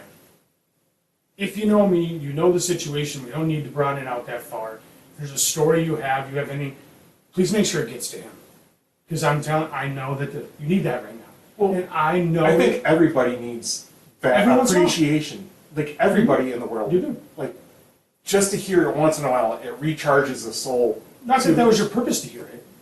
It's unselfish. No, it's more of like everybody, no matter what they do, what their job is, they just need to know that they matter. It's anxiety. Are you doing it or not? Something needs to calm that back down. Like, it's the same thing with me. Am I doing my job well? Because that's you caring about betterment and being the best you can be. Right. And you want to ensure you're doing the best that you can do, and that's what this stems to. I love my job, but I hate it some days. You do, but you also, this is you wanting to be the best person you Right. can be, to make the biggest impact on life you can be. Your greater purpose, helping people, being the best at your job, that's what you're driven by. And you found that mentality. It took me You a were long in time to get place, to that point. and I didn't know that. Like when I probably knew you, I don't think you were there. No, And I guarantee you, I was not. you were addressable then. And you've gone through and found all this growth. And it's crazy to me what you've done. And I know what it's taken. And it's be selfish a little once in a while. And you didn't get here by not sometimes getting the things you need. And you have to. You have to. have to take care of yourself, and, And- you have to have some gratification. And that's okay. It's okay. You And- have to do that. And I'm telling you, you have to. Like you said, you have to.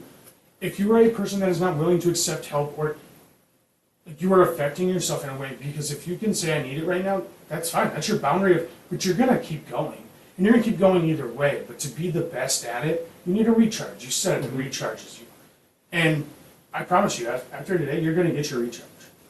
I promise you, because I've got some other stuff already lined up for you, and I've got some stories, and I've already reached out to people and gotten some impacts you made. No kidding. I made sure it was going to happen before it even happened. I've got it. And we're going to see what comes from this, but I've got some stuff for you That's after we crazy. wait a couple weeks, because I ensured it was going to happen for you. But that's what this is about. This is all about your purpose of today was completely different than mine. I helped somebody. You're going to help somebody. The purpose that just came from this is multiple things. Right. The purpose of what you do every day is different from one cop to another, but the greater purpose of who you are is betterment. I'm going to ensure that happens. That's my purpose. But I did it for you, just like you would anybody else. And it stems from all this. This Remind me whole- to bring a box of tissues that day. Nah, I was going to bring a box in, but I can tell you, like, seriously, it goes back to the podcast. It's a prime example, Brad, of why we do what we're doing. And you're trying to even overdo it to a whole nother. You spend every day of your life serving this purpose of helping people to the point that it is causing anxiety to have to take medication that you wouldn't have had to take, to the stress, the depression, the things that you fight to do this every day to an extreme. For me, This isn't stressful. This looks, oh, I do the same. No. To you, you do it tens of thousands. And I want you to know that. I want you to know you think all these people out there helping people. And right now, I'm going to tell you, you're hearing it. You do it to 1,000 of anybody else.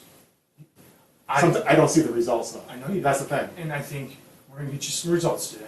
I just want you to know that. And I think put something in place to remind yourself that. Watch this every so often. But I'm telling you, you wake up and do it from the minute you go to work till you fall asleep, because you fight literally every hour of your day. There's a chance you're dealing with an emotion from it, from being at work, whatever it is. That's what you do every day. I do it for what, an hour a week? And then the editing's like 3. I get to go address myself. I get to go do myself. Make sure you're doing yourself. Put those things in place to remind yourself. Watch this. But I'm telling you, you're 1,000 times better at it than any of us. Because it's what you do. Like, it's who you are. Through and through. It's hard hearing that. I know. Because people try to tell me to. And look at the situation we're in right now. And I wish, I'm going to talk about it and I don't. We'll go back and bring him in if we can, and I'll cut this out. So right now I'm in a situation where a year and a half ago, I had nowhere. I mean, I destroyed my life. I mean, I had nothing. I had no home. I came on a treatment. Hardest point in my life is I'm about to take on sobriety that I've chosen, but every circumstance and resource around me is the minimal it's ever been. So how do you go from rock bottom, but have the least amount, and climb, right? And I come out and I have this buddy, he lives 6 doors down. It's actually the guy called Dale and Sober. The guy called him when I'm sober, I said, come get me. Yep. I moved in there after because I couldn't find anywhere like living. I had to go back and live with my parents and all this. Like 30 years old, I made 150 grand a year average. Like, I was living with my parents and nothing. And I couldn't get comfortable because of my PTSD in my own household. Like it was a very big thing that I couldn't feel in the way in the house because it was what I thought. But he lets me move in. And I said, what do you want a month for rent? And he said, nothing. And I said, no, not a fucking option. Like, I get that, but I'm a burden there. And he said, no. What we're going to take from this is seeing you get back to a place where you're Brandon. And when you're Brandon, we know damn well you're going to pay it forward because that's what you do when you're better at it than us. And what are you doing now? Pay it forward. This weekend's been an emotional fucking roller coaster for me. Because you've been in those shoes, you know what it's like. I've been in his shoes. Yeah, and And I've even it's changed my personal experiences with him. and Let him know that, hey, you're not alone. We all dealt with this shit. exactly. And his mom keeps saying, I don't know why you're doing this. I owe it forward. But do you know how satisfying it is to know I'm in that place? I'm in that place where he said, once you get back to Brendan, you're gonna do it. And it's like it's come full You didn't circle. even feel like you're doing enough. I That's the don't. thing. I don't. And that's why I feel like at work at sometimes, I feel like I'm not doing enough. I'm talking, I packed this whole kid's house myself in 3 hours, like by myself pretty much, carrying coffee tables, dressers on my back, with a blown back, just had back surgery, like, but it's not a problem. I'm paying it forward, but you know what it's done for me is more than it's doing for him. And no one in this room knows this. No one in this house knows this. I haven't expressed that. They all just keep saying that. I'm not needing to be addressed right now. I can't be. I'll probably get emotional, and there can't be 2 bitches in this house right now. Like, one of us has got to stay on the playing field to get the other. Like, they can't. He's going through some pretty He rough is. stuff. He is, and like we said, his situation is far less. But this is the most traumatic thing he's been through. Right. I've developed through the 18 months. It's still going on every day. I can handle it. Somehow I can. I don't know why. We get better at managing chaos. I could handle a minute to minute. Like the wall would creak, and I'd think she's upstairs walking, and it'd scare me that bad. I couldn't sleep. Like, but I'm gonna go a whole weekend of my space being disrupted. But I don't even have to think about it. And I'm in this place, and you went back to people. And at the end of the day, you hope that it makes that we go to the switch of you and Geyer. Make that, go into your job every day with that as much as you can, and I believe you do. I really do. Days are. They are. There are some really trying days. I'm not gonna lie. Relax. Call me. I'll push up. I'll talk. I'll fucking talk all day long. You know that. You know, if you need to just talk, but no, just know you need to recollect because what you do tomorrow could be the flip. I And I know you know that. And it's so hard to keep that mentality. And everybody worries about me so much. Like, these guys are always like, are you okay? Are you okay? Because my sobriety and all this stuff. And it's like, I'm fine. You mean, like, but recollect that, and that's what I do every day. And so I've got to recollect. They don't understand. Yes, something really bad just happened. I've learned to recollect and get back on the path and go. Stay on that path, Brad. Don't lose it. And I'm going to ensure you don't. I don't care how long this friendship or whatever it is has to go on. You ever feel like you're in that spot that you need that? I'll find it. I did. I'll dig for it. I'll find it. I've got them. Like I have the people. Got some cool stuff, like I said. But reach out. But that's not just me. That's any of your group of guys. That's the beauty of like the guys that I'm friends with and whatnot. They're awesome. Like I can sit down and have a conversation about like some of the darkest things that are going on in my life, and they're like, you know what? Right here, I'm by your side. Yeah. What do we need to do? Yeah. And it's whether it's a mistake, whether it's something you feel that they judge you for. That's the thing. There is no judgment. There is none. After we all went through like the loss of Wyatt, Yeah. like all of us were taken back by that. Like by far the hardest phone call I ever got in my life. God, hope no one ever gets that phone call. And you know what? You're making a difference on that too. You The whole do thing that. is like with every bad situation, you have to have some kind of enlightenment with it, and you gotta try to find the good that can come out of it. Your situation every day of your life. Focus on that good. Recollect. And that's everybody. Like you have to. That's what our purpose of doing all of this, your purpose of your job, purpose of podcasting. I can tell you right now, this is a pain in my ass most of the time. I don't have the time for it. Does it make me feel good at the end? There's a purpose for me. Right. I feel so much gratification. I know you do too. Right?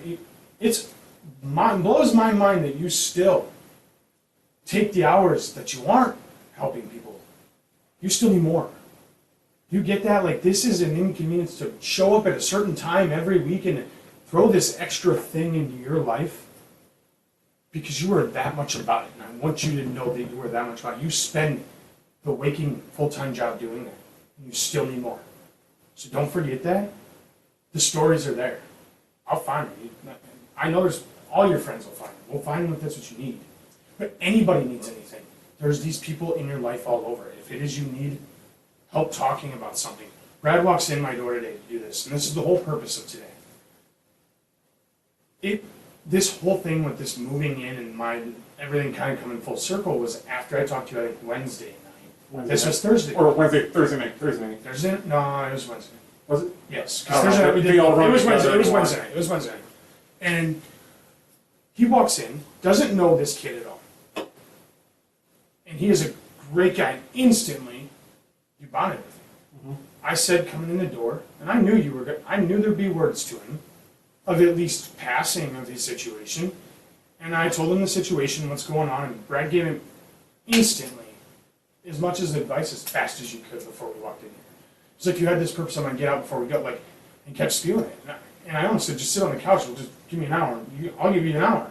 Because you were feeling that direct impact. It was personal. Because I've been in his shoes, and Exactly. I know, and I can speak from like my law enforcement experience of what's going to happen with him and how he needs to conduct himself. But you didn't have to give that to him. I didn't have to. Just do. That's the thing, though. Like, I don't want him to like struggle. He's already struggling enough with everything that's going on. We don't want anyone to struggle. No. And this is what your police force is about, people. Like, this is what most of your police force is. Very small percentage that isn't this right here. This is just the extreme. This guy is amazing. They're this right here. Like, that's what you want to do. Don't be afraid to reach out.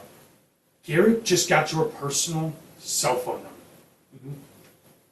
This few passings that he treated, this kid just got your personal cell phone. You just offered him your personal, don't know him, with the trust. I mean, Call it him. did- Like, call.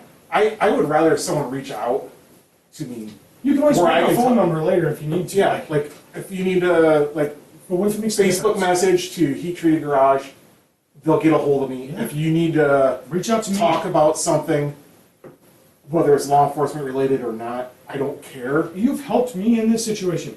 I got your phone number 5 years ago. Yeah. And did this. Like, but you just offered this so instinctively. I watched you do it. But And the I thing just- is, like, I think that's where compassion comes in. Like, I know what it's like to be in his situation. I know the pain that's coming with Yes. him. Why do you tell him work my dick off right now to get him out of I it? know. That's what destroyed my life, was staying in it. This vicious cycle. And I knew I had something to offer. Yep. I did, and honestly, it feels so good. I get to feel the reward of I got there, but I get to use what I went through to 100% change his situation. I'm talking to the point that I bought him air purifiers, a robot vacuum to clean, to make sure that, because he's been in this like dust-filled house and just like, and his immunity is going to go down right now because of everything going on, to ensure his health. Like, it's mind-blowing to me, and his mom's looking at me, she's like, is there anything you don't think of? And I don't even think of it, it just happens. Because right now it's so fulfilling and stimulating to me that my shitty situation's helping somebody. And I think a lot of people have had shitty situations that they can use their experience to help other people, but people don't know how to go about helping other people without coming off as being like, There's a fine line. there is a very fine line. Dyer didn't call me. Like, I came out of rehab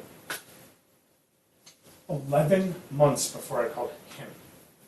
And I was scared, because he was the one person I had not reached out to. I didn't want the answer. I didn't want the answer on if he still thought the same of me or not. And if he was gone, I couldn't swallow it. 11 months. And the first thing he said to me is, he said, I'm sorry. But I didn't know how. I didn't want you to feel this way. I didn't want you to feel, reach out to the people too on our end. Because I can tell you right now, I needed that more than anything. To the point that he was the last person. I didn't even know this. That I was wondering if I could mend it. There was people I tried to mend and I lost. Like, he was the last one because I took so long to know if I don't know what, I could not swallow. Like, I had to be at a certain point to be able to swallow that and be able to process that. 11 months the guy did. And it's all coming from really full circle here in the last few weeks of what's happened from that comeback of that being on there, what's happened since that, and He's told me about all the late night conversations you guys have. yeah, and Like, not like the content, Yeah, but yeah, you, no, that no, you guys no, are no, talking it's- all the time. yeah, and to It's the point great. that he's thinking about it too, because for the first time ever, he calls me at 2:30 in the morning and says, I'm awake, you might as well be. Like, I don't, it just, but it was, but, and I talked to you about the other night, there's an awesome story to come, and we're going to put that at the end of this, and none of these, doing it with all of you, it's going to count, but in those 3 weeks, what's come from this, everyone had this, and it's cool, the whole thing's revolving, but don't give up on people, don't think that light switch won't happen, don't prejudge people. And you don't, you're so good at that. I work really hard to not have And I judgment believe of that. people. I believe that. You know, we get all this training about like implicit bias. Like everybody has biases, no matter Oh what. yeah, It you're doesn't going matter. to. The human mind is going to go to path of least resistance. Right. And you're going to instinctively think that. It just is what it is. But the thing is like you can detrain your brain and understand like, okay, you're having these thoughts, like, but this is coming from specific things that you learned from early age to through college, like from personal experiences and what society and everybody else says. But you can like deprogram yourself and be like, I just need to listen. Shut your mouth for 15 seconds and listen. I have an episode called Listen to Understand, Not Listen to Respond. Like, this is all, literally, it's the whole episode. It's Yeah. learning how to listen to understand, have no intention of what your from here forward is. And then it's right, I mean, it's true. And sometimes you just have to shut up. Sometimes you just gotta shut up and listen to people. And when people are talking, there's a reason. They may talk too much. Our ass I will have shut a bad habit of talking too up. much. Me too. I'm telling you, like, guy is telling you about these phone calls. You can't tell me he's not telling you they last 3 hours and it's me talking all the time. But you know I'm what? sure he gets his words in too. He does, but there's a purpose there too, because if I'm talking for a reason. Like, Right. there's a feel good of me knowing he's there and I can communicate this stuff to him. And there's a euphoric coming from me of I'm enjoying the fact that didn't disappear because I just spent 11 months wondering if it was gone. It's whatever it is. If people are talking, let them talk. I mean, don't interrupt people because you never know what they're spewing. You never know what this is spewing. This is I used to call it's called brain dumping. Look, rehab, they said, with how much trauma you have, you need to open a notebook every night and just dump what's in your head. I like to use the emotional backpack. Yeah, yeah. Every once in a while that thing gets full, you just gotta take it off your back and dump it. See, I've never thought about that. Same thing. There's so Because many you carry different- so much weight around, and dump it. you Whether gotta it's dump it out. whether it's whatever, however you find your way to say I'm releasing it, or verbiage, or backpack, Right. throwing the backpack off, dump, yeah, whatever. But I brain dumped at rehab. That's the number one thing they taught me. When they realized how much trauma was there, that's the first thing they implemented. Here's a notebook. Every night before you go to bed, just write what you're thinking. Everybody deals with trauma. But the Fuck, thing it fixed is, my life. yeah, everybody has trauma, they deal with it. It's the manner in which you deal with it. Whether No, it's a some people positive don't or deal with it though. yeah, you have That's to deal problem with too. it. You have to deal You have with to it. deal with Otherwise, it's going to be a negative in your life, Yeah, exactly. and it's going to Sorry, I mean, completely if traumatize you. If Yeah. you don't deal with it, it becomes the negative. But that's the issue. If you don't address it, it needs to be addressed. Yes. Because you will. Officer come home, drinks. Like, we can all do it. Everybody comes home and after a bad day and has a couple drinks. It doesn't need to be substance either. Yeah. People do. I've People- learned that pornography is a thing. People like through all of this. I'm learning like there's so many different ways people Everybody has their own vices that like they utilize to hide. hide from emotion and stuff. You don't have to hide from Brad. Like, you do not have You to don't- be in a situation, a cop. You do not need to hide from anybody, but this whole thing is about you don't need to hide from law enforcement if you're ready to make the right decisions. Right. Unfortunately, We want yes, to help you because, like I said earlier, if we can deal with the issues that are causing the legal issues, like then we're solving the issues. Yes, and it's so We sad. don't want to see people get in trouble. You loved it, and you can't tell me it's not gotta be awesome to deal with it from this point to where they want to change to forward for a change compared to here to hoping they go to the change. Like, reach It's out if you're ready huge. to make that change. It's because- huge for us because we don't want to put people in jail. We don't. And We unfortunately, would most of the time, rather. the change has got to be in a negative situation. And unfortunately, It's it's how you let tough. meth go, Yeah, well, have a talk and let meth go, and like, that person I met at training, I told that person like, I gave you tough love. This is the only thing I could do, Yeah, and I because you had want to. to. And but you know what? Reach out. but I It doesn't also have to be. explained this is the process that you need to take. Yeah, you're backdooring it. But I think the biggest thing is you perfected that because you have to. And because you Unfortunately, need it it. took me 18 years. I wish I would have known now 18 years ago. But you still haven't perfected it because you were still missing something. Oh, Because you're never going to. You're never going to. You're You never were in gonna a per- spot you needed some It's fulfillment such and you a- couldn't find it. it's such an evolving Yeah. job. Life is everything. Everything evolves. Yeah. So if you quit growing, you quit living. If you're not growing, you're dying. And that's a dealership saying, like, if the dealership's not growing, it's dying. Yep. And that's true. And we need to ensure that every day. But I'm going to go one more time because you keep stopping me and going to the direct purposes. I'm really good at enforcement. redirection. Law enforcement. I'll go as a whole. I'll get you out of it. Law enforcement. And that is the purpose. I mean, it is you needed something, but this whole point for me is law enforcement. They serve a purpose of many different things. But if you're ready to make the change, there's nothing to be scared of. No, Because they're going to give you the resources. They have the resources better than anybody. They do. They see it every day. Yep. Every waking day. There You are spend your programs- life every day. Remember that. there are Serving the programs people. out there, there are people out there that have jobs specifically that we can get you in contact with that will help you get into the rehabs, into programs that'll help you with like addictions. If you're in a domestic violence relationship or anything like that, there are many different people that we can put you in contact with to help you through this. Like law enforcement liaisons are amazing people. They help us tremendously. We don't have all the answers. We can point you in the right direction though. And it's gratification for you because you get the best of it all because you're starting from that point. Right. And people don't need to be fearful. And I would have, I honestly, like I said, I thought about this. If I was ready to make the change, I Who would wants to have. call a cop? Really? No, Who nobody, doesn't? nobody, but no, if you're ready for the change, and you don't have, like, why wouldn't you? They are the best resources.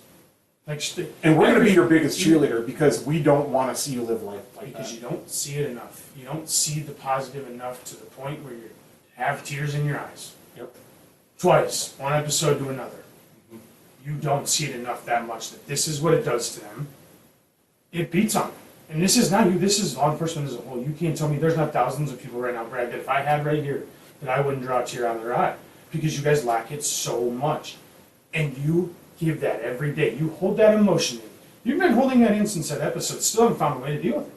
Oh. Because you're not going to, but you're going, the more that you get that gratification, it's gonna help. So know that, like I said, reaching out, giving those stories, but also the more people that call and use that source it's so beneficial to you. And I give you props to wake up every goddamn day and to recollect that, because you're so strong. For me to come out of it, a cocaine addiction and all, like, you're so strong. No. I fight that maybe once a day, maybe I don't really fight it. But an addict may fight it once, 2 times a day that they have a 10-minute swing, right? A common addict. And they say, oh, you'll relapse. You find a way to live at 40 hours a week and stay there. Every day, all day. It's funny because, like, I think hurt and broke people can help hurt and broke people. This didn't start till I was at the absolute hurt I've ever been. Like, So- I've always been about helping people. What I have to offer to people now is amazing. Yep. Because you've Amazing. been hurt, you've been Doing it, broke. Like, doing it here, I'm sitting in here, the guy doing that for it is bringing me the beer. Like, you go through things if you choose for it to be that Yep. for yourself, and you have to choose you. I mean, when I say broke, I'm not like talking monetarily. I'm like talking spiritual. Like, you're just broken. You're trying to find your purpose in life. Yeah, and they Like- call it rock bottom. They call it purpose. Yeah. You don't know. You're lost. You're just completely lost. Like, I've been there. Like, there are days that it's a challenge. Like, I think everybody goes through that. Yeah, I'm 30 years old and I'm finding a whole different purpose. And I was this success story before, and that I wish I could go back to 30 years old, because I'll be 44 next month. Yeah, And well, it's I weird know. because, like, at 30 years old, I had no clue what I wanted in life yet. And it's okay. I I'm there's- 40. I'm 43. Going to be 44.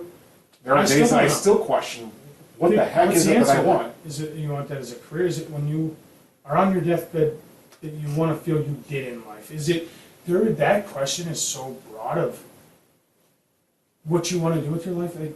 I it's think it going to changes so change. You go from the fat guy who doesn't want to run to the guy who fucking does triathlons. I don't get it, but it's the change. Like, there is different purposes and different points in your life. And that's these people, and I want them to know you guys see that. Yes. They do. You guys see the fact that these are people. They know Absolutely. you're struggling. They know there's a reason. They understand. You'd say to yourself, they wouldn't understand. They wouldn't understand. They do. Believe me, we do. We get it. We deal with and talk with so many people that You could not. you think that we have no clue, but we If you understand. didn't have a clue, you'd be brain dead because of how much you deal with it. Like, you don't have a choice but to master it. Like, and so everybody, I'm gonna wrap this up. Me and Brad are getting back together on different topics other than this, because this has been awesome, and I think it's a feeling for the both of us. And this is all gonna come from me and Guyer's friendship is gonna keep touching more. Yep. Because it brought this, and I'm gonna do. I'm gonna come back around and do episodes with every single one of the other guys individually, and we're gonna do a recap too of us all getting together. And I have one last, final, quick question. I'll make this quick. What's the purpose of you being on the Heat Treaty Garage? What are you taking from that? Is it? You know, comedic relief. I don't know.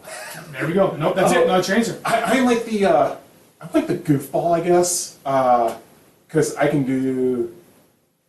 Like, I joke around a lot. I try to bring humor into it. I also have, like, the ability to make different voices. Like, hello, this is Kermit the Frog here. How did I not know that? Just like Scooby-Doo, where are you? God. So literally, it's comedy for you. Oh yeah, Do you think it's because you are so?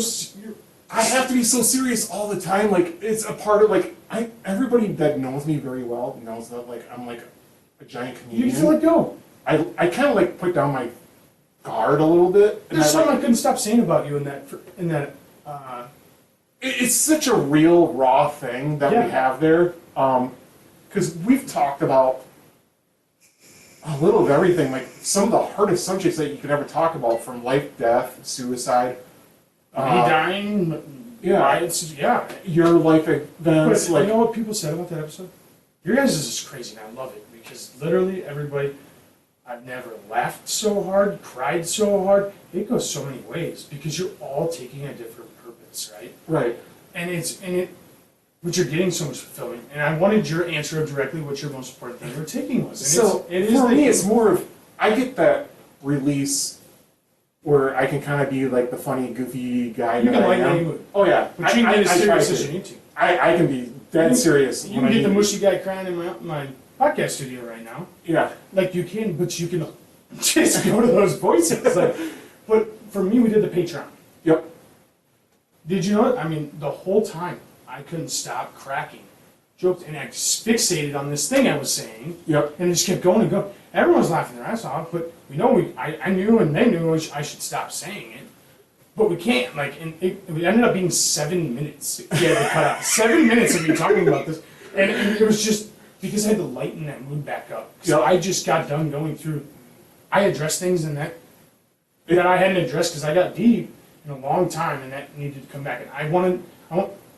There's a reason I asked that question, and then we're ending with it, and it's humor. Yeah. It's to lighten I your think mood. It's to lighten your humor- life. Humor can heal about anything. I mean, obviously, like I have to be politically correct a lot of the time, but behind definitely closed are doors, I politically think correct. everybody knows They may that. think- Everybody thinks that, like, oh, you gotta be prim and proper all the time.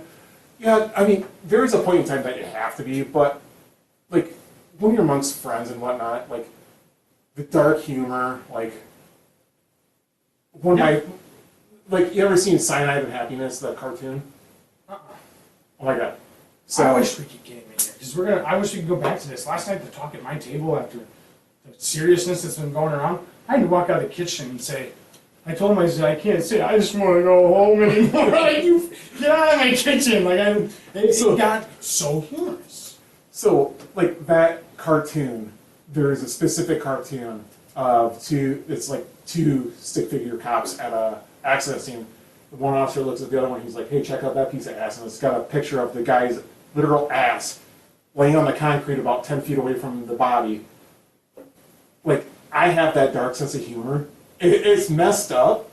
It isn't, because everybody does somewhere, well, not everybody, just does that. I think there is a certain type Because of you have to person- find, unfortunately, like, even in trauma, like, emergency services uses You have to humor to deal with trauma. Yes. So, And like, everybody and it- does it a different way. Yeah, There's certain people out there that need humor. yeah, and Some people That's it's where- reading a book, some people it's more serious, and some, everybody's different, but obviously we're in the same realm, and so is all them goofy bastards you deal with, and that's why you're friends with them. I think truly, before this podcast started, that's why you're friends with them. Like, you were a way outside source of that. When I found out you were that close to that group, I was like, how does he fit in with I this? was so thrown off. Like, which one did he arrest? Which one did he end up catching? Like, what happened and were they holding over it? Well, Like, it- but it's such an odd thing to me of what I knew of you, but it isn't. Now that I just heard it, it's not. So the funny part is, like, I met Chris first, and you know, we developed our friendship through like the snowmobiling club, and I was constantly over at his house all the time, helping him build stuff in the garage. I was a great supervisor, and I'm great at grabbing tools. I'm a good bitch. I'm a good shop bitch. Oh my god. Well, I mean, but that's what you had to offer. I mean, Yeah, like I'm about That's as mechanically a- inclined as yeah. a monkey with a yeah, stick. yeah. But So, you had something to offer. Yeah. but I do what I can to help my friends out, and like that's where this all like started. Like we all help each other out with projects around their houses or at their in and their there's a whole shops. thing about the house getting built right now. Yeah, That's and been we a big built a thing. house. Like who can honestly say like, oh, let's go build one of our friends' A group of houses? friends, yeah, and like Wyatt's car. Yeah, Wyatt's car. Yeah, Her truck, like there is so many things you guys have friends but have we to all have specific skills. skill sets. We were talking about this last night in the kitchen. I said, Gary, you'd be mind blown. This group of guys, they're all trying to explain to them who you guys were and what this was and what this your guys' podcast was. And I said, every single one of them is so different. One Yeah. does this, one does this, one's a teacher, one's this. And I said, but at the end of the day, it's weird. They do these crazy things together, but everybody has something to offer to that situation. Everybody has something to offer. Yep. No matter what, everybody always has something to And offer. like- It doesn't matter. Everyone around you has something to offer, no matter how you take it. My ex-wife had something to offer to me. The learning I've learned, the things I've learned, and how much stronger I am. And I get to use that now and push it to other people and help other people. And I think we did that today. And I'm going to wrap it up. We're going to get back together. Sounds great. And I can't wait to know and see the satisfaction of this is going to come before I even give you what I got you, because it's coming. So thanks, I appreciate thanks it. for being here, buddy. Okay. Thank you, guys. I will touch base with you soon, and we will discuss the next one. This is the song, la la la la, Elmo's song. La la la la, la la la la, Elmo's song. I like it. La la la, la la la la. To think he wrote this alone. La la la, la la la la. Catchy. He loves to sing, la la la la, Elmo's song. Oh, sing it. La la la la, la la la la, Elmo's song. He wrote the music, he wrote the words. That's Elmo's song. Wow. Our personality falls